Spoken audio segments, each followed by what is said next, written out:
Terima kasih.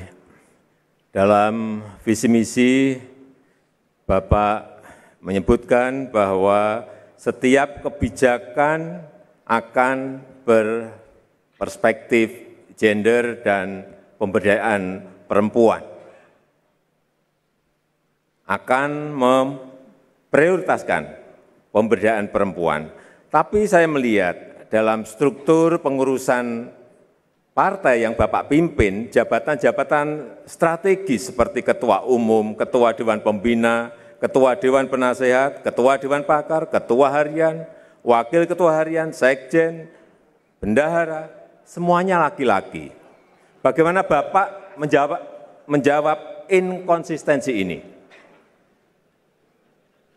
Waktu bertanya masih ada, Paslon 01.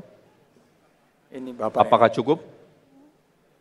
Baik, bila cukup saya akan segera persilahkan Paslon 02 menjawab pertanyaan dari Paslon 01 dan waktu menjawabnya 2 menit dimulai saat Bapak berbicara. Baik, saya ingin jelaskan partai kami adalah partai muda, partai baru. Kami baru berdiri kurang lebih 10 tahun dan pada saat penyusunan tentunya kita memilih dan menunjuk siapa yang paling pertama dan paling mau untuk muncul. Tetapi benar yang Bapak tersebut, tapi yang di eselon-eselon sebagai contoh Wakil Ketua Umum, saya kira cukup. Kita punya Wakil Ketua Umum Ibu Rahmawati Soekarno Putri, ya, beliau bertanggung jawab untuk ideologi. Kita juga punya beberapa Wakil Ketua Umum lainnya. Kemudian kita punya sayap partai yang namanya Perempuan Indonesia Raya, dan kita punya susunan caleg, saya kira mungkin terbanyak dari seluruh partai, Pak. Undang-undang kalau tidak salah mewajibkan 30%, kita mungkin sudah mendekati 40% dalam, mungkin tidak sampai 40 tapi sudah mendekati, dan itu tekad kami. Jadi kita memang mengakui ini adalah suatu perjuangan. Kita belum puas, tapi kami membuka peluang sebesar-besarnya untuk emak-emak perempuan untuk bergerak. Dan sekarang pendukung kita yang paling keras adalah emak-emak di seluruh Indonesia. Gitu. Saya kira demikian. Waktunya masih tersedia. Saya bukan Gerindra lagi Pak, nggak bisa jawab Pak. Oh iya, benar, sorry. Kecuali ya. Bapak angkat lagi Pak. Enggak, jangan. Cukup? Cukup. Selanjutnya, saya akan persilahkan Paslon 01 untuk menanggapi jawaban dari Paslon 02. Waktunya 1 menit.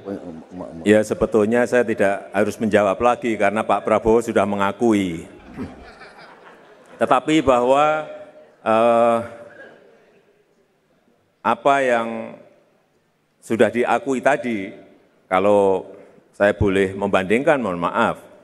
Misalnya di kabinet saya, saat saya membentuk kabinet, ada 9 menteri perempuan yang menempati tempat-tempat strategis.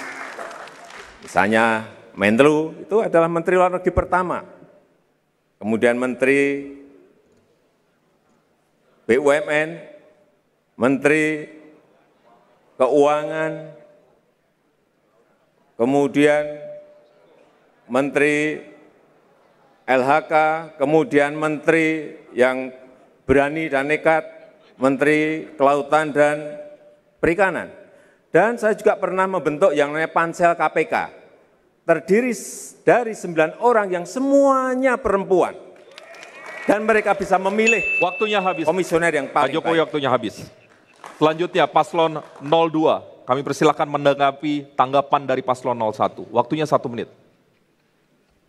Baik, saya kira itu sah, tapi juga sekarang masyarakat juga menilai beberapa yang Bapak tadi banggakan justru yang menunjukkan suatu kerugian-kerugian besar bagi kepentingan bangsa dan rakyat. Jadi menurut saya kita jangan permasalahkan orang demi orang, ya kita masalahkan adalah kebijakan-kebijakan yang dia hasilkan, yang dia produkkan. Jadi kalau dibilang masalah gender, oke, kita cari, kita bisa hitung jumlah. Tapi kalau kita bilang output, ya kita bisa berdebat lagi. kita bisa berdebat lebih lama lagi. Jangan hanya perempuan diangkat dan kita bangga, harus perempuan tapi juga cakap dan pro rakyat, dan tidak perempuan mengambil kebijakan-kebijakan yang merugikan rakyat. Ini masalahnya.